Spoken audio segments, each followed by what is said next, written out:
The episode opens with a flashback, capturing the moment Franklin first encounters Irene in a bar. Their meeting is sparked by a serendipitous pool shot that Franklin uses as an opening to engage Irene in conversation. This marks the beginning of their relationship. Leaping ahead about half a century, the narrative catches up with Franklin and Irene, now an elderly couple, deeply in love. Although Irene is confined to a wheelchair, their affection remains strong. Franklin assists her outside, aiming to share a view of the night sky together. They venture to a shed, where a hidden underground tunnel leads them to an unusual door. Upon entering, they find themselves mysteriously elevated to an interstellar viewing platform, as if transported among the stars. Franklin has observed Irene's growing desire to gaze at the stars more frequently over the last year. They visited their special spot a total of 865 times, with visits increasing since Irene's fall the previous year. Attempting to understand her insistence, Franklin finally confesses that he's grown weary of their regular excursions to the stars. He's ready to hand over their secret responsibility to someone else. However, Irene firmly believes that this mystery is theirs alone to decipher. Meanwhile, their neighbor Byron is suspicious that Franklin and Irene are concealing something in their shed, and he's determined to uncover it. The next morning, as they were driving away, Byron hurried to their car, but Franklin, who views him as an irritating busybody, didn't appreciate the intrusion. Later, while attempting to mow his lawn, Franklin brushes him off completely. Back at his house, Byron shares his suspicions with his wife Janine, who advises him to stay out of their neighbor's affairs, insisting it's none of their business. In the car, Irene suggests that Franklin could be friendlier to Byron, but Franklin dismisses the idea. Irene persists, encouraging him to cultivate friendships rather than focusing solely on her. Later, Franklin and Irene visit the hospital. Irene sees her doctor, who plans to run some tests as her symptoms appear to be worsening, although her exact condition remains unspecified. While Irene was with the doctor, Franklin went to run some errands. He then got a call from his granddaughter Denise and ended up going for lunch with her. She's worried about them, having heard from a neighbor that they're roaming around in the middle of the night going for strolls. Franklin passes it off as simply watching the stars, but Denise is not so sure. She's worried and broaches the idea of them leaving the house. Franklin vehemently declines. While Franklin is away, Irene seizes the opportunity to visit an old friend named Sadie at a care home. During her visit, she is disheartened to see Sadie's deteriorating mental state. Feeling the need to confide in someone, Irene shares her secret with Sadie, explaining that she's been on special journeys but is also grappling with a serious illness. When Franklin returns to pick her up, they both look visibly exhausted, the relentless march of time eroding their mental faculties. This is particularly evident with Franklin, who is showing signs of senility, forgetting essential tasks such as refueling the car and picking up Irene from the doctor's office. At their home, Byron is proudly showing Janine his new campaign sign, excited about his run for councilman. Janine suggests he could delay his campaign until next year, but Byron is eager to start immediately. After their conversation, Byron sneaks over to Irene and Franklin's house to snoop around. While investigating, he receives a text from Janine, prompting him to leave abruptly. Back at home, the conversation turns to the inevitability of death. Irene encourages Franklin to embrace life fully and consider moving on from their home should she pass away before him. After spending a pleasant evening together, Franklin begins to sing to Irene, but soon falls asleep. However, Irene is restless and ready to take action. She writes a note for Franklin, expressing her decision to take control of her situation while she still has the ability. In the note, she promises to see him again and leaves it by the chair as she prepares to leave the house. Irene intends to visit the Martian landscape on her own, a place they've often traveled to together. Just as she is about to leave, she discovers someone lying on the floor, struggling to breathe and desperately seeking her help. The next morning, Franklin is awakened by the sight of Irene crawling toward the house, breathing heavily. She urgently tells him that there's someone in the shed. With concern, Franklin grabs a hammer for protection and goes to investigate. Downstairs, he discovers a stranger doubled over in pain. Franklin immediately assumes the man is a junkie seeking refuge, but Irene senses something more troubling. Adding to the mystery, the man is covered in blood without any visible wounds. Concerned, Franklin decides to call the police. Officer Thomas soon arrives at the scene. He conducts a thorough check of the premises to ensure there are no immediate threats. Meanwhile, the camera subtly focuses on Franklin's back, revealing a patch of blood spatter on his right shoulder, a result of him carrying the bloodied stranger. As Officer Thomas prepares to inspect the upper floor, Irene pulls him aside for a private conversation. She confides in him that Franklin's mental state is deteriorating and that he might be seeing things that aren't there. Her intervention convinces the officer, and he leaves the property under the assumption that the incident was a hallucination on Franklin's part. Meanwhile, the narrative introduces another subplot featuring Stella and her daughter, Tony. They are far from the urban hustle. in the serene mountains leading llamas across the vast, rolling hills, a stark contrast to the urban school environment Tony usually frequents. That evening, Tony welcomes Matthias to their house, believing this could be the beginning of a new friendship. However, unbeknownst to her, Matthias has an ulterior motive. He reveals that he was dared to visit what is rumored to be a haunted house and was offered 4,000 pesos to step inside, casting a shadow over their budding interaction. The local rumors swirling around Tony's grandfather's involvement in cultish activities have piqued the curiosity of the local kids, including Matthias. This revelation devastates Tony, who had mistakenly believed that Matthias's visit was the beginning of a romantic interest. When Stella arrives and finds Tony with Matthias, she quickly intervenes and shoos him away. After dealing with the situation, Stella takes a secretive path to the back of an old church nearby. There, hidden from plain view, is a door that strikingly resembles the one found in Franklin and Irene's shed, suggesting a deeper, mysterious connection between the two locations. Back to Franklin and Irene, as the situation at their home becomes more dire, the stranger on their floor suddenly passes out and starts convulsively shaking. Irene, recognizing the symptoms from a past experience, suspects it could be related to a virus she once battled. She quickly sends Franklin out to get a refill of Tamiflu, hoping it might help. While Franklin is away, Irene takes the opportunity to sift through the stranger's belongings. She finds numerous gold coins and a photograph labeled Gabriel, suggesting a possible identity or connection. With the man coughing uncontrollably and in obvious distress, Irene decides to take matters into her own hands. She prepares a homemade remedy she hopes will alleviate his symptoms and begins to read aloud from a book she found among his possessions, trying to soothe him with her voice. Byron, eager to gather support for his councilman campaign, is out trying to collect signatures from the locals, but he's finding it difficult to get any cooperation. Spotting Franklin entering the pharmacy, Byron seizes the opportunity and approaches him for his signature. However, Franklin declines and hurries inside the pharmacy. Inside, Franklin encounters a new pharmacist who isn't familiar with him or his prescription history. To ensure everything is in order, the pharmacist decides to call the doctor for verification before dispensing any medication. The doctor, wanting to discuss the situation directly, asks to speak with Franklin. This unexpected complication adds another layer to Franklin's already stressful day. Stella, unable to find Tony inside their house, grows anxious and decides to search for her by car. She eventually locates Tony and decides to take her to a restaurant to talk and give her advice over a meal. Tony expresses her feelings of isolation and the mockery she faces from peers because of the mysterious reputation of their house. Stella responds by hinting at a deeper family secret, explaining that every family member is a guardian of something significant, and assures Tony that she will understand her role when the time is right. Their conversation is abruptly interrupted when Stella receives a notification that the alarm at their house has been triggered. Alarmed, they rush back home to check on the situation. Meanwhile, back at Franklin and Irene's place, the stranger regains consciousness and introduces himself as Jude. He's uncertain of his origins, but believes he might be from the mountains. Jude also recalls being carried, which Irene and Franklin assume must have been Franklin's doing, though Franklin has no memory of it. Upon returning with the Tamiflu, Franklin displays a cautious demeanor toward Jude. Unlike Irene, who shows concern and willingness to help, Franklin is reticent and distant, focusing more on Irene as she starts to feel woozy and faint, indicating his primary concern remains her well-being. Denise, who is struggling to stay alert during her lecture, is fortunately assisted by a fellow student named Cliff, who offers her a cup of coffee. This small gesture leads to a connection between the two. They went out for a drink, and she told him about her family, but that was not entirely the truth. She told him she has taken on the significant responsibility of looking after Franklin and Irene. He asked why her father couldn't do it, but she brushed it off, saying he is busy. Meanwhile, a tense conversation unfolds between Franklin and Irene. Franklin confronts Irene about a secret she's been keeping concerning Dr. Maurice's advice. Irene agrees to follow the doctor's instructions, but in return she asks for Franklin's support as she continues to investigate the mysterious doorway and its significance. Although hesitant, Franklin begrudgingly agrees to support her quest. After receiving the notification of the alarm, Stella returns home with a gun, only to discover that an old friend has broken into her house. The intruder questions whether Stella is training Tony, hinting at a connection to the same mysterious elements tied to the doorway. That night, after Franklin has warned Jude not to harm Irene, Jude finds himself unable to sleep. As Denise and Cliff are about to depart, she tells him that she had lied in their conversation earlier, and she told him about her personal challenges, including the emotional weight of her father's voluntary death when she was just 5 years old. Jude quietly takes Irene's letter and stealthily moves through the house. Jude's actions take a startling turn when he retreats to the bathroom with a knife. There, he carefully cuts into his leg, revealing a strange cylindrical cylindrical object embedded beneath his skin. It appears to be some kind of tracking device. Understanding the implications of being tracked, Jude decisively crushes the device, ensuring it can no longer function. After dealing with the device, he slips out into the night. Franklin delves into the mystery of the gold coins he found among the stranger's belongings. He takes them to a local trader who identifies them as Spanish doubloons, but the exact origin of their minting remains uncertain. Simultaneously, Stella confronts the intruder she found in her home. She sends Tony out and questions him about his presence. He responds by handing her a paper, describing it as a special assignment, and insists that she involve Tony. Meanwhile, Franklin, showing a gesture of care, returns home with a bag of clothes for Jude, the stranger who recently revealed his name. However, he specifically avoids giving Jude any of Michael's belongings, as the memories associated with them are still painfully fresh. Responding to Jude's simple request for food, they all head to a diner. The outing takes an uncomfortable turn when Jude becomes ill and vomits during the ride home. Denise is presented with a significant opportunity by her superior Mark. She's been invited to join a newly forming research group which promises a substantial salary increase but also requires a hefty time commitment. This new role would not only be a step up in her career but would also demand she manage it alongside her ongoing internship, essentially doubling her workload. Faced with the potential benefits and the daunting prospect of increased stress, Denise feels torn and unsure about whether to accept the offer. Throughout these events, fragments of Jude's past begin to surface in his mind. He recalls snippets of his life before arriving at the Yorks, including a conflict with another individual. Byron comes under fire for forging signatures on his campaign. He received a call, and he was told to put his campaign in suspension to not face legal matters. Franklin, acting on Irene's suggestion, takes Jude out for some male bonding in an attempt to better understand the mysterious guest. They spend the day playing chess, a setting that gives Franklin ample time to evaluate Jude's character and intentions. Despite the shared activity, Franklin's suspicions grow, and he concludes that Jude might be a con artist. Convinced that it's best for Jude to leave, Franklin decides to give him $5,000 to help him on his way and drives him to the bus station. However, as Jude prepares to board the bus, Franklin begins to have second thoughts about his decision. The complexity of the situation and perhaps a sense of unresolved doubt lead Franklin to reluctantly invite Jude back, allowing him another chance to prove his intentions and possibly clarify his mysterious connection to their family. At home, Irene makes a startling discovery among Jude's possessions, a mysterious orb that seems to have the ability to disintegrate matter. When she places it on the coffee table, the table vanishes without a trace, leaving her both amazed and alarmed. Meanwhile, Denise decides to visit her grandparents and encounters Jude, who they introduce as their new caretaker. Denise is skeptical of Jude, especially given the peculiar circumstances of his arrival and the strange incidents surrounding him. Although Irene suggests that Denise should head home rather than stay the night, Denise leaves, but not without instructing Jude on her grandparents' needs and expectations. She opts to stay with a friend, driven by a resolve to uncover Jude's true identity. Later that night, Jude has a private conversation with Irene. He confides that he believes his presence at their home is no coincidence. Jude reveals that he is searching for his father, named Gabriel, the same name on the Polaroid found earlier, and he seeks Irene's assistance in this personal quest. In another part of the house, Franklin discovers a bloodied knife in the bathroom. While cleaning up, he notices fragments of the mysterious orb that Irene had found, now broken and swirling up through the sink. Unfortunately, the water quickly washes them away before Franklin can examine them further, deepening the mystery of the strange object and its capabilities. Byron, undeterred by previous accusations of meddling, finds himself unable to resist the lure of the mysterious activities at the Yorks' residence. Driven by curiosity, he sneaks into their property and makes his way to the shed. Inside, he navigates through the clutter until he confronts the secret door, the very threshold that seems to be the heart of the enigmas surrounding Franklin and Irene. Meanwhile, the narrative shifts back to Stella and Tony. In a parallel scene reminiscent of earlier discoveries, Stella takes Tony to a secretive doorway located behind the chapel, a portal similar to the one in the Yorks' shed, but with a distinct feature. This doorway is equipped with a strange control panel that Stella manipulates to set their destination. After entering a sequence of commands, Stella and Tony step through the doorway and find themselves instantly transported to New York City.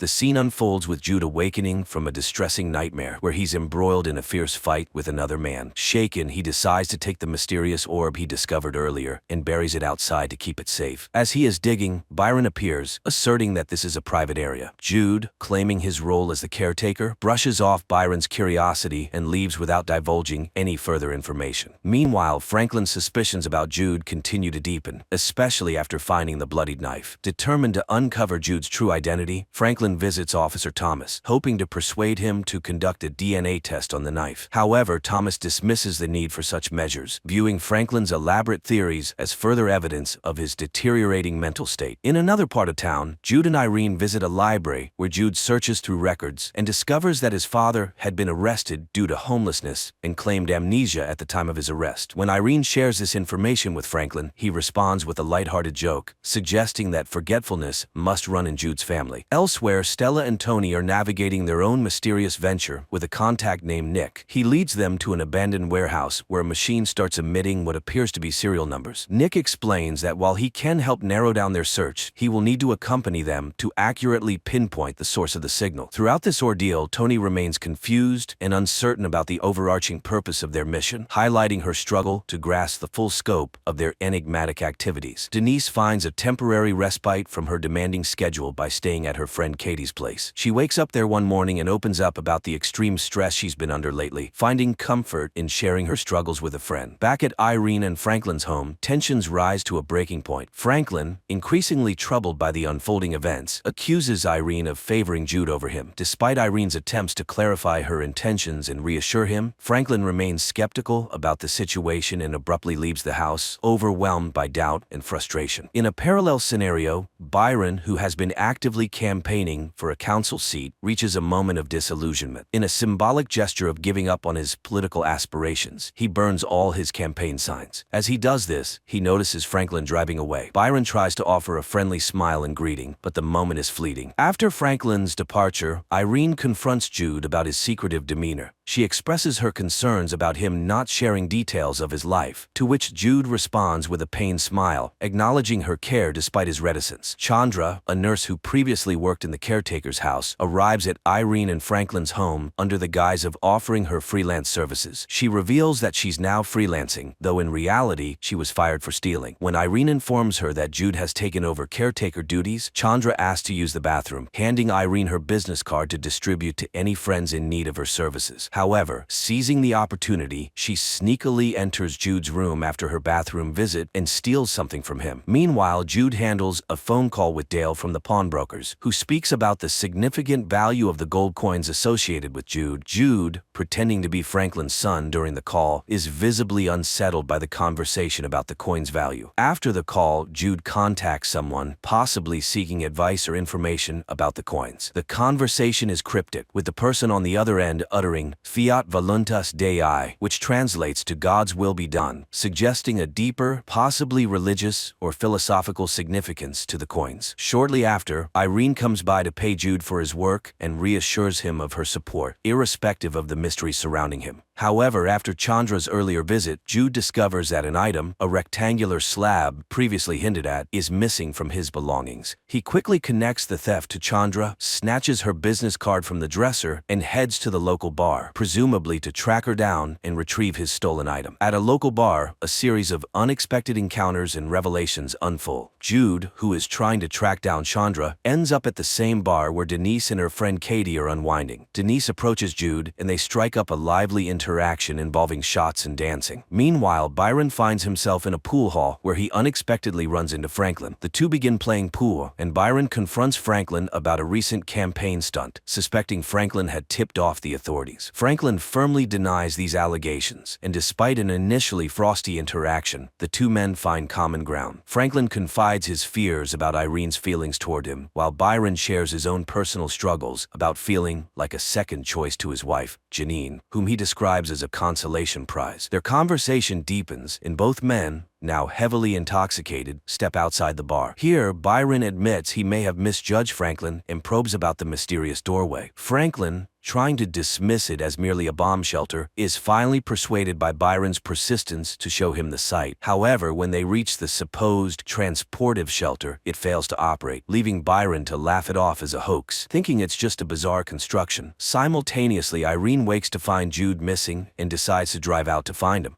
As she searches, Jude, leaving the bar, is stopped by the police. The confrontation triggers traumatic memories of a past altercation where he had to defend himself, explaining the previously noted blood. As Irene drives past, she sees Jude face down on the hood of a police car, being detained, a sight that shocks and worries her about his fate.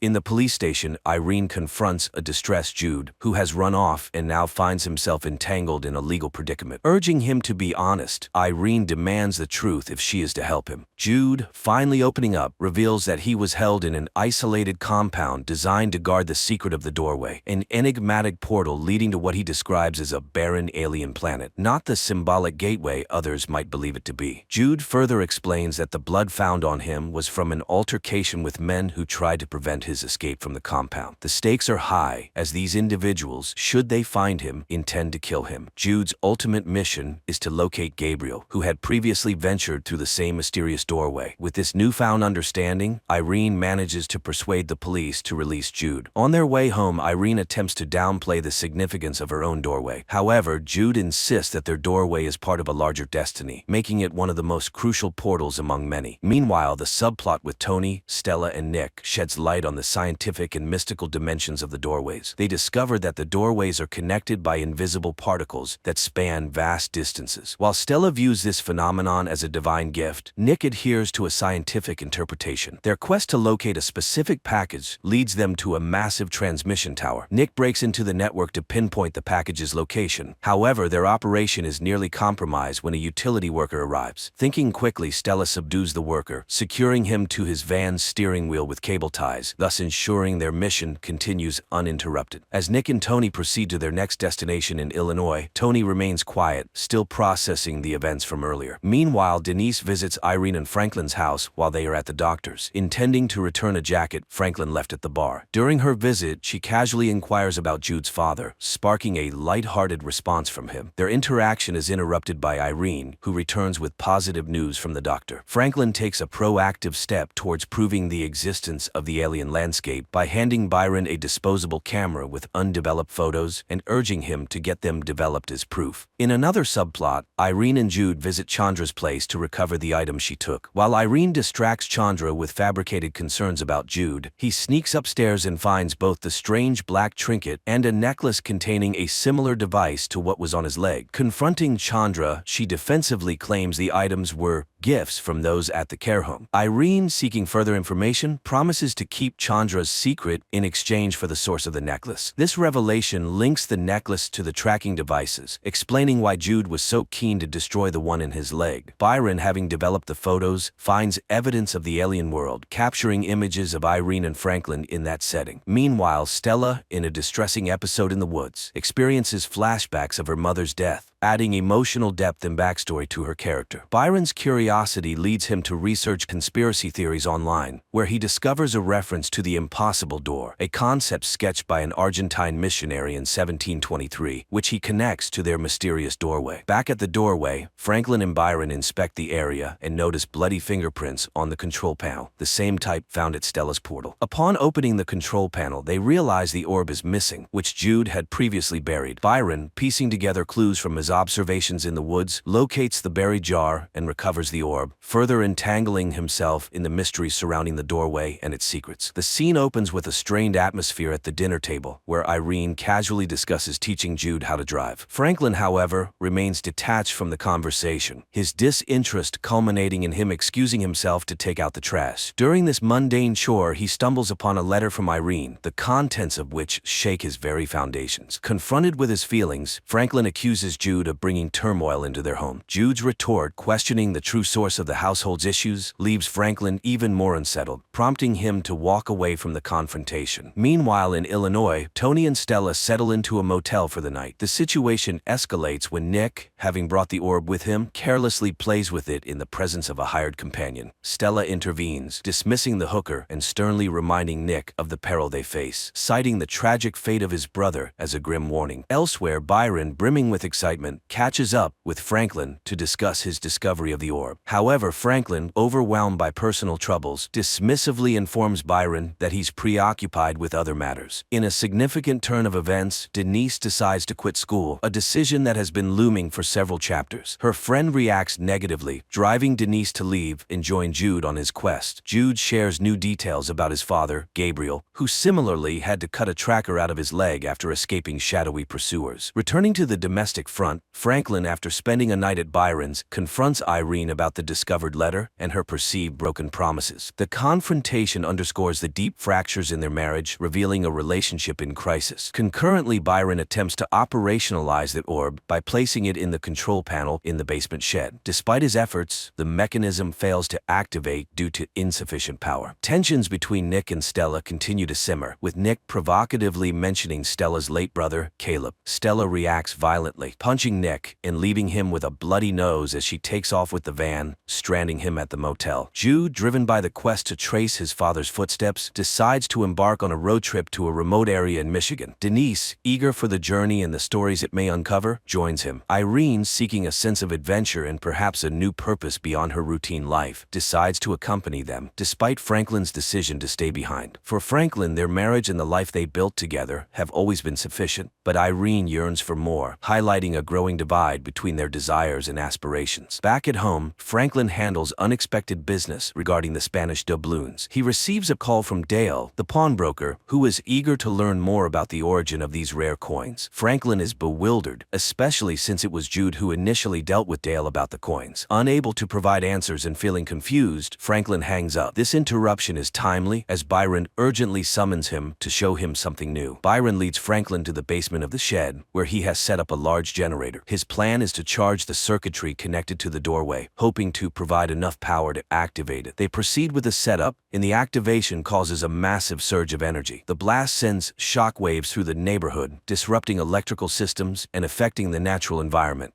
evidenced by flickering lights and birds dropping from the sky. Simultaneously, Stella and Tony, who had been tracking related anomalies, receive a precise ping on their equipment indicating the location they need to head towards, spurred by the energy surge from the doorway. In the shed's basement, the power-up is successful, and Franklin and Byron find themselves transported to the alien viewpoint. They are greeted by a breathtakingly beautiful vista, a stark contrast to the mundane world they've left behind. Overwhelmed by the beauty and the surreal experience, Byron expresses a desire to explore further, but this time, Franklin, who has previously been apprehensive about such adventures, admits that he is no longer afraid. This moment marks a significant personal breakthrough for Franklin, reflecting his readiness to embrace the unknown. Franklin reveals to Byron the spacesuits he's been designing for years, but never had the courage to use. Inspired, Byron vows to help make them functional. Meanwhile, Irene, Jude, and Denise arrive in Michigan at the home of a woman named Hannah, who recognizes Gabriel from a Polaroid Jude shows her. She explains that she and Gabriel were once romantically involved, but he disappeared 15 years ago without a trace. Feeling their trip might be futile, Irene considers heading back, but Hannah persuades them to stay overnight. That evening, Irene hears a suspicious noise upstairs, but is reassured by Hannah that it's nothing. Unknown to the guests, Hannah enters a hidden room where a man named Paul is monitoring everything. They discuss making contact with Franklin after Paul plays a voicemail from him about the coins. Back home, Byron skips Janine's barbecue to focus on his project with Franklin. During a tense conversation, Janine admits she reported Byron's campaign forgery out of a desire for a simpler life, revealing a deep rift between their aspirations. Denise confronts Irene, feeling pushed away, and Irene admits she feels guilty about Michael's past struggles, believing she doesn't deserve Denise's love. Overcome with emotion, Irene apologizes, and they share a heartfelt embrace, understanding each other better through flashbacks of Michael's depression. Meanwhile, Tony finds a video of Jude singing karaoke bookie, which leads Stella to confirm that Jude is the apostate they've been looking for. Tony calls Nick for help in tracing Jude's steps. On another front, Byron and Franklin test the spacesuits they've been working on. Byron explores the alien landscape, excitedly communicating back to Franklin until he goes silent after claiming to have found something incredible. Left alone, Franklin fears the worst, struggling with guilt and concern over Byron's sudden disappearance. Irene takes Denise into the shelter to explain the turmoil she's been experiencing. She shares that after Michael's voluntary death, she struggled to find a reason to continue living and hoped the portal might help her cope with her grief. Irene confesses that her intention was to shield Denise from the portal's complexities, but Jude's arrival has caused events to spiral out of control. Feeling betrayed by the deception, Denise walks away, upset by the revelations. Meanwhile, Tony and Stella encounter Chandra and a sinister man on the shore. The man exchanges gold doubloons worth much more than the $3,000 Chandra demands for information about Jude. After obtaining what he needs, the man abruptly kills Chandra, retrieves the doubloons, and warns that he will ensure Stella remains tough. He then sets Chandra and her car on fire, leaving Tony to witness the horrifying scene from a distance. Jude panics upon realizing the orb is missing from the garden. Meanwhile, Franklin searches for Byron on the observatory deck, but finds no trace of him, leaving both men distressed. Janine, worried, questions Franklin about her husband's whereabouts, but he reassures her without giving specifics. Inside, Jude confronts Franklin about the dangers of their endeavor, explaining that there's nothing but wasteland on the alien planet. Stella and Tony discuss their predicament, with Stella admitting they can't escape the man pursuing them. As the man leads Tony to the York house, noticing dead birds signals they're close, he reveals to Tony that Caleb is her father, not Stella's brother. At the garden, Tony finds Franklin held at gunpoint and forced inside. Meanwhile, Jude thanks Denise for her help at the bar, but their chat is cut short when Stella starts shooting, causing Jude to flee into the woods. Denise returns to the York house and finds herself and her grandparents also at gunpoint. The stranger coerces Irene into revealing the doorway's location, then heads to the shed. Irene comforts a distraught Tony, who doubts their mission and condemns their actions, citing Chandra's death as a stark contradiction to their supposed divine mission. The stranger alters his plans and informs Stella, using the family as leverage to capture Jude, known as the apostate. Upon his arrival, Jude is assaulted by the man, hinted to have been sent by an unidentified woman, though details remain vague. During a scuffle, Franklin manages to overpower the stranger, who is then tasered, bound, and gagged. Stella and Tony, with the captive in tow, leave their old lives behind, driven away with a new bargaining chip. Simultaneously, Jude and Denise decide to escape through the doorway to Bangkok, distancing themselves from the chaos. Irene resolves to limit their use of the mysterious doorway, dismissing its once-thought potential, which Franklin accepts with a mix of relief and determination to resolve unfinished business regarding Byron's fate. As Stella and Tony are ambushed and forced off the road by Hannah and her associates, the tension escalates. Hannah confronts Cornelius, the bound stranger, intensifying the conflict. Meanwhile, the couple embarks on another journey to an unknown alien planet. However, Franklin experiences a system failure in his oxygen supply, causing him to lose consciousness. Irene follows him, bravely entering the alien environment without a spacesuit to help him. It turns out the atmosphere of this planet is suitable for human life. She removes her husband's helmet, and together they discover an ancient city beyond the hill. It turns out that guardians of humanity have been living here for about 100,000 years. They are the ones who built hundreds of quantum portals on Earth and many other planets. This is where the first season ends. We were left with a setup for the second season, but unfortunately the series was cancelled.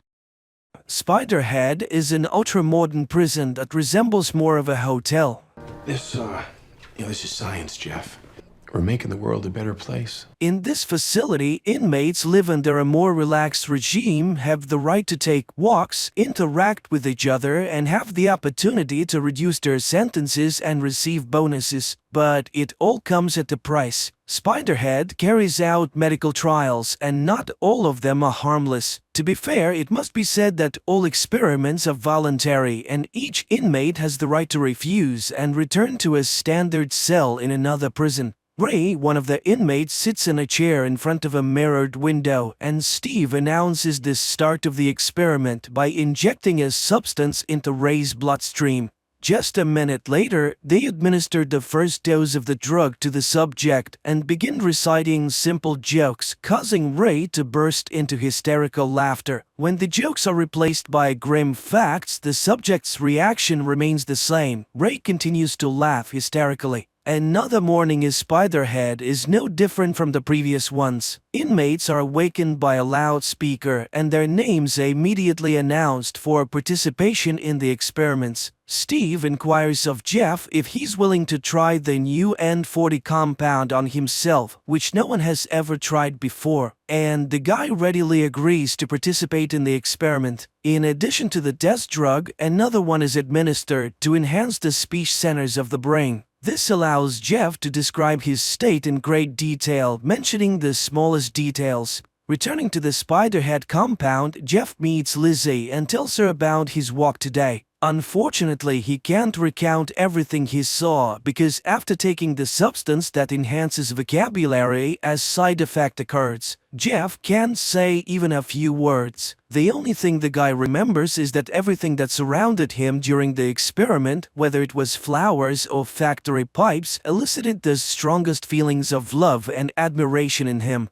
In the evening, while sitting in bed, Jeff recalls how he ended up in prison. He and his friend decided to go for a joyride at the party, and the intoxicated Jeff took the wheel. The next day, the N40 trials, now called Cupid, continue, but this time Jeff is not alone. Heather, a bold girl who changes her mind about her partner after just a few seconds of drug administration, is invited to join him. The couple's conversation lasts only a few seconds before they cannot resist and engage in intimacy. They don't care that they're being observed and filmed, as the substance completely disconnects their minds from their internal barriers. The process concludes with the young people confessing their love for each other, which delights Steve, and he instructs his partner Mark to closely monitor the subjects to see how they behave when the effects of the substance wear off. The couple feels awkward after what happened and tries not to talk to anyone about it. Jeff continues to spend his free time with Lizzie, not telling her about what happened during the experiments, and he avoids encounters with Heather. The next day, they administered the same Cupid to Jeff, but this time in a double dose, and instead of Heather, an older woman is in the room, whom sober Jeff looks at with disgust. However, as soon as the substance enters his bloodstream, he engages in love with her. After this experiment, Jeff asks Mark to remove him from the kitchen where they work together with Lizzie because he feels uncomfortable continuing to interact with his girlfriend. Steve brings Jeff into the laboratory, but this time he is on the other side of the glass. Steve shows Jeff that both of his previous partners are in the experiment room. The supervisor offers Jeff the choice of which girl he is willing to administer the substance that induces intense fear and pain to, but Jeff cannot choose. He is indifferent to both of the girls and he cannot wish harm upon them. In the end, they simply release the girls, canceling the experiment. Having the right to another Friday walk, Jeff calls his girlfriend who was with him on the night of the accident, but once again he only gets the voicemail. In the evening, Jeff spends time with Lizzie, arranging a small Christmas surprise for her. When Jeff finds himself in the familiar chair in the laboratory, he sees Rogan in front of him, a massive inmate covered in tattoos. Jeff recalls everything that happened with the girls in the previous days and refuses the experiment. Nothing happens, and the men are simply released after a couple of minutes of silence. Jeff realizes what has just occurred. He and Rogan were partners with one of the female inmates, and she was supposed to choose which one of them would receive meds. Bursting into Steve's office, Jeff confirms his suspicions upon seeing Heather there. Furthermore, the doctor does not even argue with the inmate. On the contrary, he shows him a diagram of who is supposed to get close to whom under the influence of the drug. In response to Jeff's complaints, Steve reminds him that being in Spiderhead is a privilege, and if he is not satisfied, he can transfer to a regular prison, albeit without hope of early release.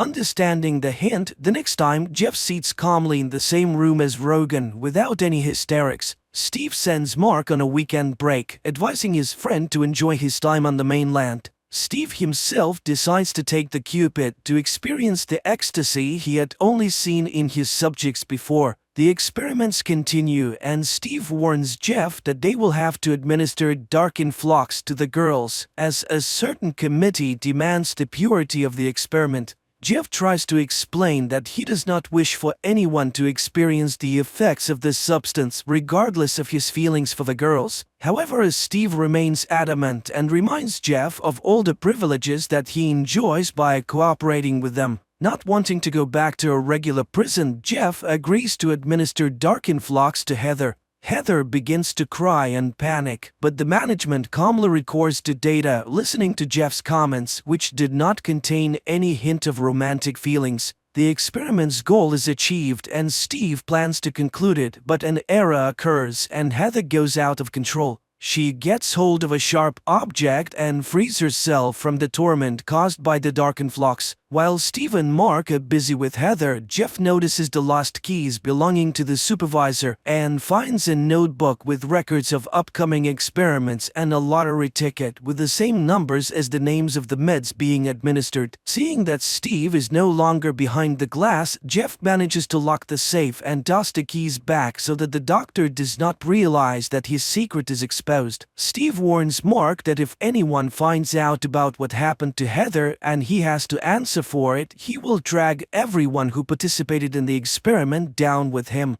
Lizzie participates in the experiments for the first time, and the first thing they administer to her is Darkenflox. After experiencing it, she meets with Jeff in a secluded place and shares her feelings with him. Lizzie confesses that she's not sure if Spiderhead is better than a regular prison with the strictest regime. In turn, Jeff also opens up to his girlfriend and confesses that on the night of the accident there was not only his friend in the car but also his beloved girlfriend who did not survive the ride. That's why he willingly undergoes the trials on himself, hoping to somehow atone for his guilt. The candid conversation between the two of them leads to them spending the night together. Steve quickly deduces the close relationship between his wards and decides to use this connection for his own purposes. When Jeff arrives for the next experiment, he learns that today he must either agree to administer Darkenflox to Lizzie or leave Spiderhead. Jeff refuses, but the doctor gives him a chance to postpone the experiment until the morning. When he meets the defiant young man again, he is armed with Lizzie's personal file. It turns out that the crime for which the girl is serving time is so terrifying for her that no amount of Darkenflox can make it worse.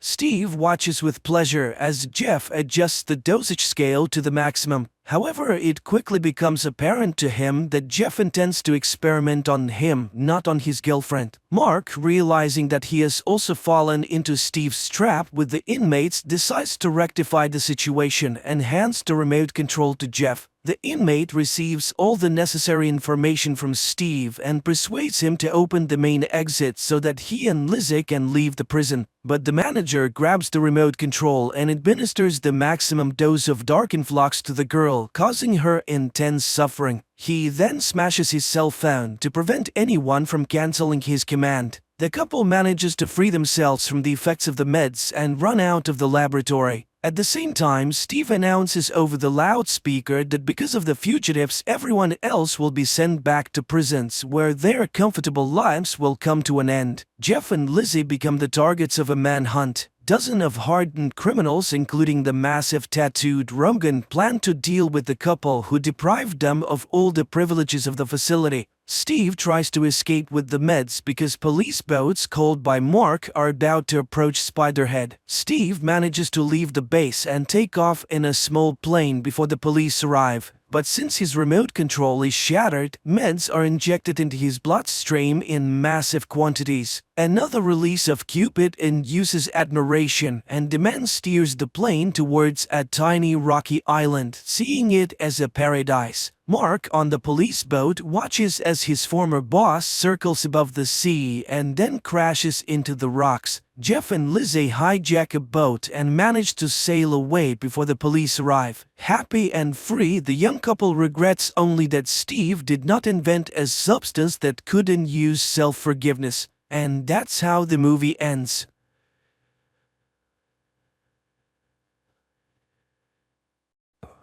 Aliens arriving on Earth first kill an entire small town and then bring half of its population back to life, although it's hard to call it life. We searched for a new home. We found one. This planet. Somewhere in Pennsylvania, in the small town of Berridge, a family sits down for dinner. Suddenly there is a loud bang outside, the lights go out and people briefly come to their senses before dying. Later on, exobiologist Lauren Stone hears news reports on TV about a powerful explosion and barrage that killed the entire population of the town, 1,300 people. The air in the settlement is poisoned by some toxic substance, and the theory that the explosion occurred at the local chemical plant becomes increasingly popular. Lauren takes a bath and remembers herself, her father, and a field she used to run through. Her memories are interrupted by the arrival of the military, although Lauren does not quite understand how she can help with the investigation. Colonel Emmerich introduces her to astrobiologist Santiago. Geologists confirmed that the accident was the result of a meteorite impact which released a deadly gas. That's why they were invited to the crash site. The military will be grateful for any evidence they find that can shed light on the nature of the incident.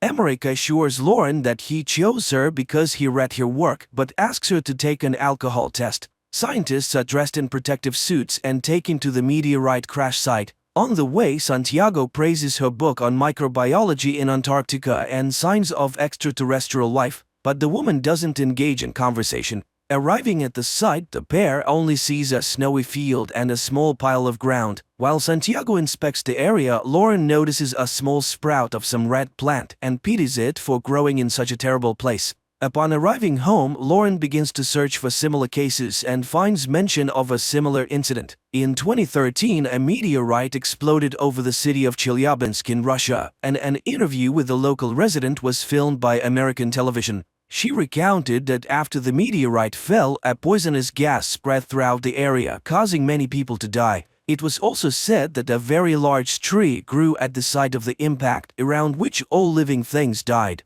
The tree was cut down and information about the incident was kept secret. In the postscript to the interview, journalists reported that the woman was killed almost immediately after it. The next day, doctors begin to perform an autopsy on the man who died in Burridge, and at first everything looks completely normal. But when the doctor makes an incision, a strange blue liquid begins to seep out, which then returns to the body after a short time and the wound heals. But even more surprising is the resurrection of the man who suddenly sits up on the table and silently looks down, not reacting to the voices of those around him. The man has no pulse or blood pressure and his body is cold. In other words, by all indications, the man is dead. Suddenly there are cries behind the door. It turns out that another 40 people suddenly opened their eyes and came back to life. The doctors tried to get some kind of reaction from the resurrected, but to no avail. They are all residents of the town center who not only inhaled the poisonous gas but also ingested some substance that led to DNA transformation. And the only thing the resurrected do is occasionally turn around. Meanwhile, Lauren tells Emmerich about the Chelyabinsk meteorite, but the people in Russia were also victims, which means that this is someone's terrible plan. But the colonel does not believe in conspiracy theories. Later, a government commission discusses the incident and proposes simply destroying the bodies before it's too late. But to get answers, all the data must be carefully studied, otherwise Manhattan could be next. Later, the woman buys alcohol and drinks it while sitting in the car, reminiscing about a trip she took with her father to a secret place. The next day, Lauren goes to a room where the revived people are sitting and, selecting a girl, tells her about a book her mother used to read to her when she was a child, who has long since passed away. At that moment, her phone rings and a photo of the red plant from the scene of the incident appears on the screen, and the girl suddenly grabs Lauren's hand. The woman tells her colleagues about this and suggests that the plant is to blame. Santiago notices that all the survivors are looking in one direction, to the north, where the crash site is located. And then the colonel confesses that they found a sapling, but they don't know what it is because the plant is huge and continues to grow. The thing is that the area is sealed off and the plant was only noticed when it became visible from a distance. It turns out that it wasn't a meteorite that fell on the ground, but a huge seed. A team of scientists is sent to the site, taking one of the revived with them. They bring him to an unimaginably huge tree on a cart and watch from a distance, but he remains motionless. And when people have lost all hope, the man in the wheelchair suddenly moves, raises his head, looks in surprise at his hands and the snow under his feet, and then he admits that he can't survive in the Earth's environment, so he will stay here. Upon returning, Lauren reports that the tree is generating the necessary environment for its survival, including the air that is toxic to humans. The aliens arrived on Earth through special portals that scientists call wormholes. She is bombarded with questions, revealing that she has had problems with alcohol and prohibited substances. Later, a psychotherapist calls her answering machine, who was waiting for her at the session as part of his sentence. They were supposed to discuss her childhood memories that are haunting her, but she didn't show up.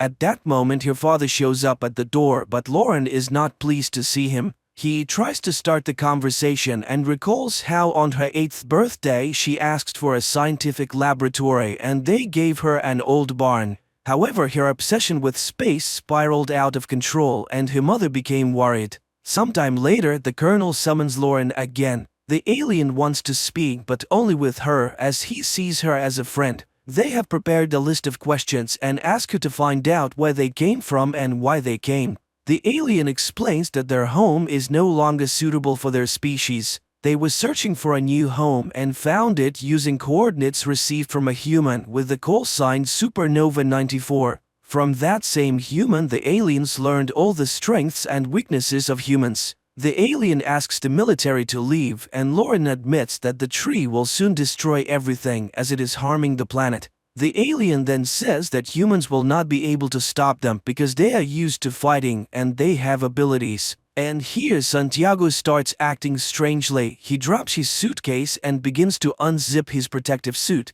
The military personnel try to contain him, but they cannot do anything. The man falls to the ground and tears the hose from the mask of a soldier who was trying to help him. The soldier removes his useless mask and dies. Then one of the soldiers suggests shooting the alien. And just then they are hit by a sound attack that drives them crazy and they open fire on each other. One of the survivors takes stunned Lauren away. Later, a fighter jet armed with missiles is sent to the tree. The pilots see a small figure of a person at the base of the tree and receive orders to attack the target. But suddenly an impenetrable dome covers the tree. The missiles explode, causing no harm to the tree. Meanwhile, the news reports that the FBI is searching for a person with the nickname Supernova 94 who seems to be responsible for the expansion. People around the world tell stories about strange sounds that occasionally come from unknown sources. In some places, smoke emerges from the ground, killing all living things.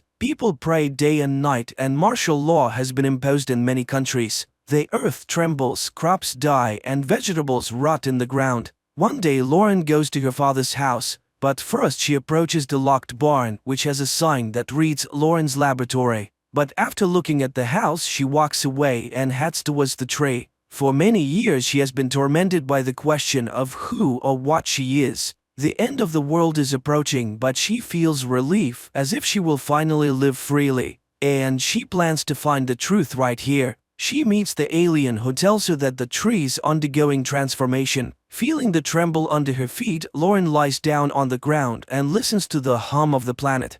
The time has come, new life is growing, and all of this has happened because of her. And finally, Lauren remembers the day when her father brought her to a secret base where an unidentified flying object had been brought down.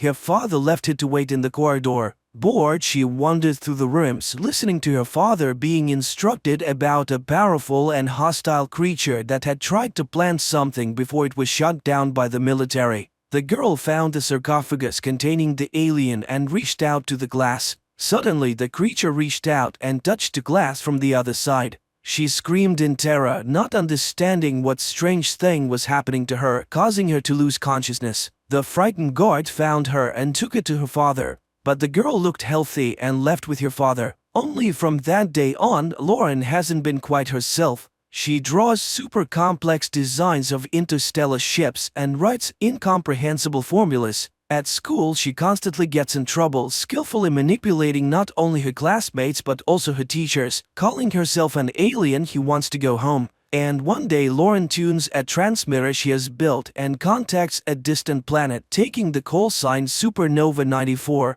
Her parents are horrified and forbid her from entering the laboratory. Lauren smashes toys, draws on walls, and tells her mother the date of her death. It is then that her father learns of her new DNA. The girl seems to be changing, becoming something other than human. Adult Lauren sobs in horror at her discovery, but the alien welcomes her home and she remembers telling the distant planet all about Earth. Meanwhile, mysterious X-shaped objects begin to appear all over the planet. They emerge everywhere, in forests and cities, deserts and mountains. And one day they suddenly explode, spreading black smoke that kills all life around them. And no one can hide or survive, as the roots have already penetrated the entire Earth. The planet is no longer suitable for the human race. All earthly species and plants have been extinct.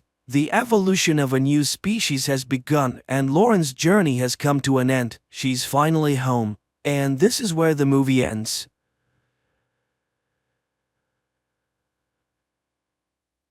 Mid-21st century, after conquering the moon, people desired more, and Mars became the new goal. The first ever manned flight to the Red Planet is underway, led by experienced astronaut Alexander Shapaev. Although the flight itself is successful, upon entering Mars's atmosphere, the landing module is hit by a meteor shower, causing it to encounter a sandstorm. Back on Earth, the head of Central Flight Control, Kovalev, orders Shapaev to take manual control of the module, but this fails to rectify the critical situation. Then, Kovalev commands the activation of the return program and the detachment of the small module from the main ship. However, the equipment fails. Shapaev manually detaches the module, saving the main crew. His colleagues can now return to Earth, but this astronaut cannot. Kovalev is deeply affected by the incident, while his interview about the upcoming Mars mission plays on TV, not foreseeing the tragic outcome. Once, Kovalev and Shapaev dreamed of flying to the Red Planet, but Kovalev never imagined his best friend paying with his life for it. Now, as the flight director, he must inform the world of the disaster. Kovalev steps out to address the gathered journalists. Meanwhile, on Mars, it turns out that although the module is severely damaged, the astronaut is alive. Shapaev establishes communication just as Kovalev announces the astronaut's death on television and his heroic act of saving the main ship and crew. Upon learning this, Kovalev rushes to the communication screen, overjoyed to see his friend alive and well. Later, he begins calculating rescue options and asks Minister Rogachev to expedite the next expedition, which could save Shapaev. The minister is horrified by the impending costs. At the same time, a popular TV host reports the Mars disaster to the president of the television corporation, suggesting a show about space dogs instead of a hopeless report on the man stranded on Mars. However, the president advises delving into this topic and calls Kovalev to propose creating a show with his astronaut. A live broadcast from another planet is sensational. Kovalev is outraged by his cynicism as a man is left utterly alone millions of kilometers from his home planet with little hope for rescue. But the corporation president explains that all funds raised will go towards rescuing astronaut Shapaev, showing the world that people do not abandon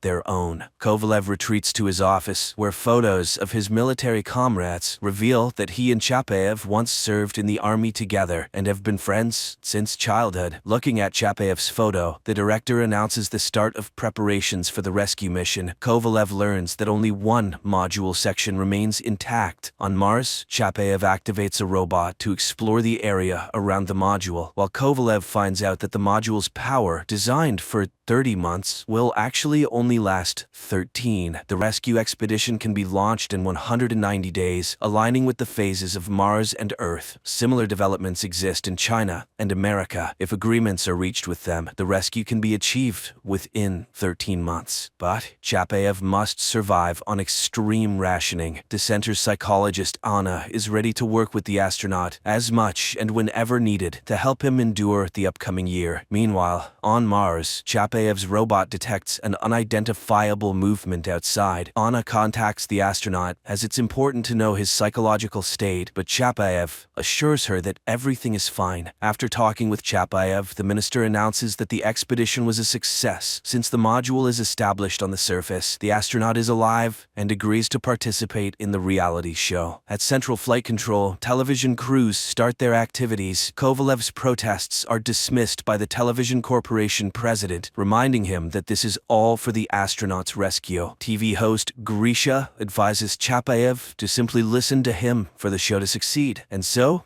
the show begins. The TV host introduces the world to the man cast to the edge of the universe, but Chapayev takes the floor and starts simply talking to people, sharing what he has learned about Mars. He does this with a great sense of humor, winning the love of the Earthlings. However, the man struggles with the loneliness on an alien planet. One day, he contacts Earth because he heard strange sounds, but the communication specialist Peter detects nothing unusual, and Chapayev disconnects. During this time on Earth, the TV host again urges the president of the television corporation to abandon the filming, but he then reveals the true nature of the show. Live observation of a man on the brink of life and death. Chapayev quickly becomes first a Russian and then an international celebrity. He is nicknamed the Alien. Videos of his broadcasts about the structure of the universe rapidly gain views on social media, and his live connections draw vast audiences. Children ask their questions, to which the astronaut responds simply and clearly, earning him immense love from viewers. However, some envy the astronaut's fame. Anna's fiancé, Pyotr, starts to feel jealous of Chapayev, with whom she communicates for several hours a day, a fact noted by the TV host. Unexpectedly, the downside of the show becomes apparent. The live broadcasts consume a lot of energy, and Chapayev can only survive under conditions of increased conservation. But the president of the television corp insists on continuing the show, as the more money they earn, the faster they can organize a rescue expedition. Kovalev announces an increase in broadcasts despite Anna's outrage. Meanwhile, on Mars, Chapayev continues to conduct planned experiments and occasionally hears strange sounds, which Pyotr consistently misses. One day, the astronaut begins to suffer from terrible headaches caused by some unknown radiation, but then they suddenly stop, and he hears his mother's voice, which delights him. The next day, he tells young viewers about the universe, space, and Earth. The children listen to him, holding their breath. Suddenly, he confesses that from the very first day on Mars, he felt like he was hearing sounds, as if someone was trying to talk to him, and now he is sure that he is not alone on Mars. This conversation causes alarm at the flight control center. Apparently, Chapayev is starting to hallucinate. The minister demands to find out what is happening with Chapayev. Psychologist Anna requests a private conversation with the astronaut. Chapayev confesses that the sounds he heard seem to express what is inside him, as if he is the cause of everything happening, not the consequence, as if there is no time, no space, not even Mars. It seems the people created this reality and are now trying to understand it. People create universes, planets, harmony, or destroy them, and he feels like he is the cause of everything happening on Mars, and people are the cause of what is happening on Earth. Only on Earth there are many people, and everything is so confused, but on Mars, he is alone. The astronaut is surprised that no one but him hears sounds like a melody, and Anna concludes that these are hallucinations. During the next broadcast, Chapayev suddenly confesses that he feels lost. The TV host has to convince Chapayev that Earthlings are waiting for his return, but suddenly, the astronaut stops talking to Anna. He tries to explain that he encountered something anomalous on Mars, but the flight control center considered him insane. So, Chapayev deemed them insane. Earth was becoming more distant from him. Then, one day, communication specialist Pyotr also catches strange signals. He tries to talk to Anna, but she, upset by the astronaut's behavior and her fiancé's jealousy suspicions, doesn't listen. By the next broadcast, Chapayev does not make contact at the appointed time. Anna tries to call him to talk, but unsuccessfully. Strangely, the president of the television corporation is only pleased by this. He contacts the minister and proposes to discuss the issue of power. As if Chapayev supports Rogachev, he could win the elections and become president. Meanwhile, on Mars, the search robot discovers an unknown, shapeless creature, previously unseen. Back on Earth, Rogachev calls Pyotr and orders him to establish communication with Mars. He has a business proposal that Chapayev cannot refuse. Later, the astronaut goes on air with a rather strange message about life on Mars, showing a toy Martian. Then he agrees to participate in a new show called Chapayev Knows, where he starts giving advice in virtually all spheres of human life. He becomes the most popular person on the planet. Anna realizes that something is wrong, and one day she literally corners her fiancé, demanding he tell her everything he knows, and He confesses that there were indeed some sounds on Mars, but it's impossible to talk to Chapayev because all communication channels are blocked. The astronaut continues to explore Mars with the robot. Meanwhile, on Earth, Kovalev comes to the minister. The money is collected, and it's time to start the rescue expedition. But suddenly, the minister declares that rescue is impossible under any circumstances. Chapayev is a routine loss. The funds raised from the show have disappeared into thin air. The program is winding down, and Kovalev is fired. Meanwhile, Chapayev continues to experience headaches from the unintelligible sounds emitted by an unknown entity attacking the module. At the same time, Kovalev approaches the president of the television corporation for help, and he asks to wait until tomorrow. The next day, the show starts with Chapayev urging Earthlings to vote for Rogachev, who has nominated himself for president. But at the moment when the minister is bowing before the monitors, a special forces group bursts into the television center. The broadcast is interrupted, and everyone sees that it was not Chapayev, but the TV host addressing the people. It turns out that a duplicate of the module was built in one of the television studios, and a computer model of the astronaut was created. The police began an investigation to identify the client of this monstrous scam, asserting that there was no accident on Mars, and thus, no astronaut. Supposedly, the entire story was invented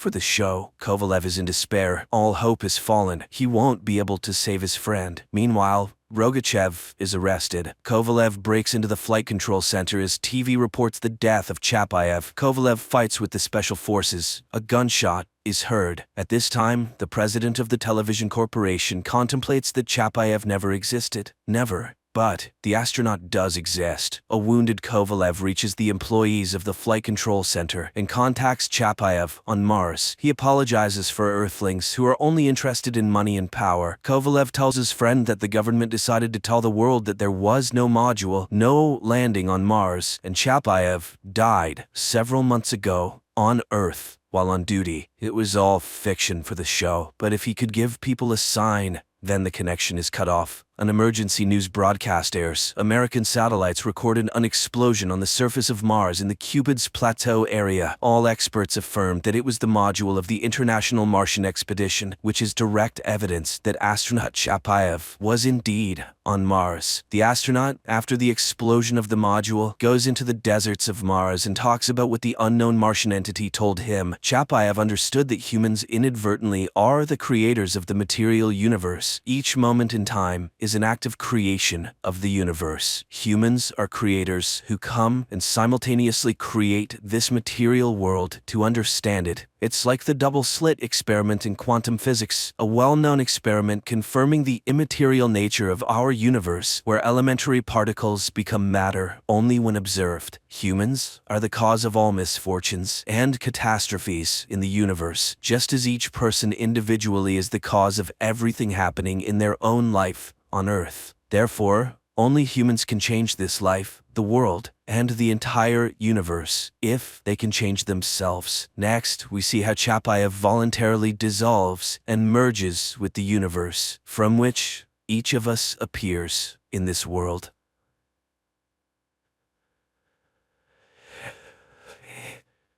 The movie begins with scenes of a mysterious alien flying through space in a spacesuit at the speed of light towards Earth to save his planet and landing somewhere in New Mexico. After crashing, the alien takes on a human form and, while naked, sneaks onto someone's property, prompting the owner to call the police. When the police arrive, they find a man with a water hose in his mouth, responding to questions with disjointed words in broken English. At the station, the man claims he is from another world on a mission, having just learned the language. He asks for water and then reads a name on an officer's patch, announcing his name is Faraday. Asked who can pick him up from the station, he names Justin Falls. Meanwhile, Justin is preparing for another shift at a toxic waste disposal facility. Once a promising scientist, she now takes care of her sick father and raises a young daughter. Receiving a call from the station, she goes there, but does not recognize the man. Faraday then starts quoting her scientific work work and confesses he needs her for his mission. Puzzled but willing, she vouches for the strange man. They release him, and his first stop is a pawn shop where he vomits a large amount of gold rings. After getting money, he buys an antique device to determine his next direction. Faraday stuffs the bills in his pockets, but fails to notice them flying away. Some guys in a passing car get out to rob him. Justin sees this and tries to help Faraday, but the robbers knock a weapon from her hands. Faraday then grabs the gun and fires randomly, scaring the thugs. Cursing herself, Justin puts Faraday in her car, and he speaks again about their joint mission, giving coordinates for a message reception. Needing money, she agrees. Soon they stop at a gas station where Faraday finds water containers and joyfully immerses himself into them. He then sees a horse corral and confuses Justin by saying that on his planet, horses are predators. On the road, they stop at a cafe where Justin tries teaching Faraday decent behavior, eventually labeling him autistic. Faraday then surprises her by writing a futuristic equation on a napkin taught by Thomas Newton, founder of World Enterprises. On Antea, Faraday's planet, two races exist. Newton's race, the knowers, who invent and manage, and Faraday's race, the drones, who obediently follow orders. They drive on, and Faraday reveals his world is dying, and Earth doesn't have much time left either. Tired of his seemingly delusional talk, Justin drops him off and leaves. Faraday walks towards his destination and soon sees a huge black cloud forming a tornado. Justin, also seeing this, turns back to find Faraday when he finds himself in the eye of this storm, teleported to a forest where he meets Thomas Newton, who is also an alien from Antea. Newton has learned to create spaces only certain beings can enter. He warns Faraday to stay away, as agents are hunting him. In response, Faraday reproaches the teacher because all of Antea was waiting for his return with water. But time passed, and there were fewer and fewer Anteans left. They considered Newton a traitor and even decided to erase his name from memory. But Faraday believes him. Then Newton advises Faraday to introduce a virus into Antea, which he calls humans, and most importantly, to see everything through the eyes of a human, but not to get attached to earthly life. He sets Faraday a goal: reclaim the company taken from him, because there lies the key to salvation. But he will need Justin's help. Meanwhile, the woman tries to take shelter from the hurricane in her car. Suddenly, everything calms down, and she sees Faraday in front of the car, looking intimidating and repeating only one word: origin. Terrified, Justin drives away. Faraday sets off on foot and soon reaches the familiar cafe. The waitress recognizes him, offers water, and finds out for him that Origin is a corporation in Seattle. Meanwhile, CIA agent Clay receives a dinner invitation from his boss and foster mother Finch. He recently made a mistake resulting in a child's death, and now only success in a new case can save his job. Finch tells him about the strange tornado, which was actually a dialogue in the form of signals sent and received from space, something that last happened 40 years ago. Back then, Dr. Papel, who now lives in Alaska, was involved. Clay must go there and find out everything he can. At the same time, Faraday takes a taxi to the airport and, realizing he needs documents for the flight, steals them from the driver. But upon entering the terminal, he suddenly feels very ill. The radiation from the passenger and luggage scanning systems affect him. He vomits a large amount of water and loses consciousness. Justin is called by the police to pick up Faraday, who is now in her jurisdiction. She arrives to find him pleading to be taken to Seattle, as the tornado was a message. She finally believes he is an alien. Faraday explains that the Origin Corporation has blueprints for a device that can save Antea. As a nuclear fusion expert, she can help him build it. Justin takes Faraday home and introduces him to her family. He is baffled by why people keep useless old people instead of disposing of them. At home, Justin's father Josiah plays his favorite jazz, which delights Faraday. Meanwhile, CIA agent Clay makes his way to Alaska and finds Papel's house, but he is immediately struck on the head and loses consciousness. The young man comes to, tied to a chair with his mouth taped shut. The mad old man cuts him to make sure he is human. Papel is convinced the agent came for the film. He starts to recall Newton, whom he turned into a psychopath. Then, Clay manages to free himself, but the old man grabs a rifle and, threatening the agent, suddenly shoots himself. At the same time, Faraday, sitting at a table, watches the traditional prayer in confusion confusion, not understanding who Josiah is talking to. Josiah regrets his daughter abandoning her scientific work. Faraday cannot understand why she wastes her potential on a worthless old man. An upset Justin takes her daughter to a neighbor. Faraday stays with Josiah. He looks at the old man and then reaches out to him. Justin sees flashing lights and runs to the house, finding Josiah standing on his feet while Faraday convulses in a corner, saying they can now go to Seattle. Father and daughter rush to him and find the alien completely dehydrated. They carry him to the bathroom where he drinks greedily. Then he suddenly falls. A black substance emerges from him, rises into the air, and disappears into the ventilation. After that, Faraday fully recovers. In the morning, Josiah, for the first time in years, gets himself ready and insists his daughter take Faraday to Seattle, gifting him a suit and a hat. On the road, Faraday explains they need to infiltrate the Origin Corporation's vault and find Newton's 10th project. The woman is skeptical, so Faraday asks to stop the car, approaches a long broken oil derrick, extracts a glowing sphere from himself, and inserts it into the machine's engine. The oil derrick starts working, and the alien explains that it is quantum synthesis, which can operate for hundreds of years. He used this energy to travel to Earth. Newton's project will provide the necessary energy, restore Antaeus' core, and enable the recreation of water. Earth is currently on the same path, and Justin was very close to solving the mystery. Meanwhile, in Alaska, Clay finds an old projector and a film reel showing an experiment on Newton, where his face was removed. The shocked agent burns down the old psychiatrist's house. Faraday and Justin stop at a hotel for the night. The alien lies on the water in the pool, looking at the stars, and predicts Earth's imminent doom. Then, Justin sets a condition. She will help achieve the goal, but the device's blueprints must remain on Earth. Faraday agrees and informs her that they need to find Hutch. It turns out Hutch is the dismissed brother of the Origin Corporation's manager. However, seeing Faraday's calculations on a napkin and hearing Newton's name, he refuses to have anything to do with them. Clay meets with Finch. He has traced Newton's entire path. The US government practically stripped Newton, who amassed a fortune and founded Origin, of everything, replacing him with their own person while torturing the alien himself. Newton then disappeared after speaking about the project. Now, another similar entity has appeared. Finch reminds him of the case's danger, but agrees to assign him the investigation, providing him with an analyst, Elizabeth. At that moment, Hutch finally comes to Justin and Faraday. He recalls Newton's projects and tries to convey to the pair what will happen if quantum energy is used on Earth. It would mean the death of the entire energy system, the ruin of oligarchs, and the closure of power stations. Who would let them do such a thing? Clay meets Elizabeth, who intercepted the last signal. Her file states she betrayed her own family. She reminds him of the child who died because of him. Clay realizes they are a team and orders her to track down the alien from the tornado. Hutch informs them that Origin is in London, but his relationship with his sister is very poor. Faraday suggests a demonstration of his quantum prototype. Hutch arranges a private plane to London. However, during the flight, Faraday's face suddenly starts to melt. Hutch barely manages to calm the stewardess, who is in shock after witnessing it. They arrive and infiltrate a club where scientific proposals are being presented. Faraday listens to a young scientist's presentation, but suddenly goes to the board and writes the correct formula. When questioned by the committee, he announces he came to demonstrate quantum synthesis processes. Seeing disbelief, he takes out the sphere, and instantly, all of London's electricity cuts off and then turns back on. The next day, the news goes global. Justin asks her father to come to London with her daughter Molly. Hutch receives numerous congratulations. Faraday is outraged by Earthling's wastefulness and the fact that there is nothing about his teacher Newton on the internet, as if his life was simply erased. Hutch decides to go to his sister's estate uninvited. Elizabeth tracks them and reports to Clay, showing him Faraday's airport photo. She is sure he is an alien. She also obtained information about a Mary, who was Newton's friend. Clay heads to the monastery clinic where she works. Faraday's team arrives at Hutch's sister's estate. Justin talks about the prototype that can light a city for almost a year using just a liter of water. Edie opposes, but then Faraday mentions Newton's name. Edie's son admits he has music recorded by the scientist on an old device and leads Faraday to his grandfather's study. At the same time, Clay arrives at the monastery clinic and meets Mary. Meanwhile, Edie's consultants bombard Justin Justin with questions, making her feel unwell. During this time, Faraday receives a musical sphere and upon playing it, hears strange sounds. In the monastery, Mary recalls that Newton told her about his wife and begs Clay to protect the alien as he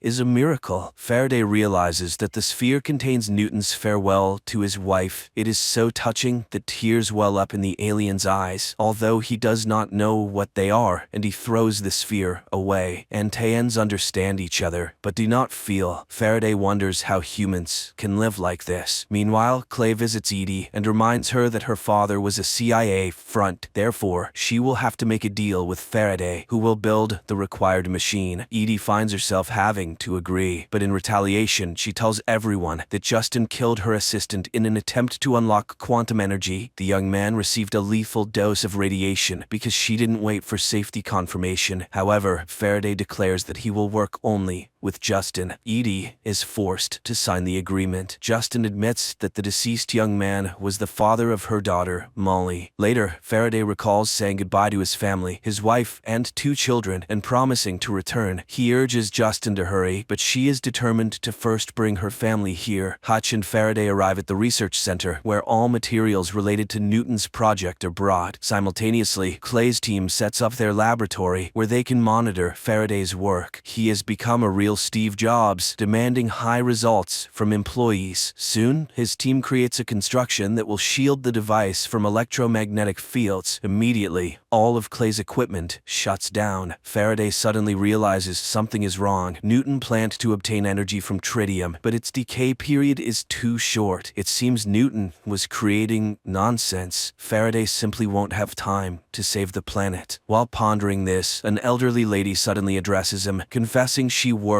with Newton. Her name is Watt, and she is ready to help Faraday. Meanwhile, Justin brings her family to London and arrives at the laboratory to organize things. Josiah suddenly starts noticing changes in himself. He foresees an accident and pulls his granddaughter Molly off the road in time. In the evening, Faraday admits he is getting nowhere. He finds more and more differences between Antaea and Earth. Here, people rarely follow instructions. He leaves the house, remembering his planet and flight, and again encounters Watt. She leads him somewhere, confessing she knows he is a drone. Josiah gives his daughter the materials he saved from her work. Watt tells Faraday that Earth and Antaea once collided in space, after which Earth absorbed part of Antaea, but Antaea also received a piece of Earth, awakening the human within some Antaeans. The pair heads to the laboratory, where Watt reminds him of Newton's words about the virus, humans, which drone Faraday did not hear. Therefore, his children are dying now. Angered, Faraday pushes the woman away, and she starts destroying everything around. Elizabeth, watching all of this, is puzzled, as Faraday is absolutely alone in this laboratory. Then, the alien realizes the woman is just his imagination, suggesting what to do next. He goes to Justin because he has deciphered the project. Justin shows him her equation, where she replaced tritium with another substance. Friends, the continuation of the story is now before you on the screen.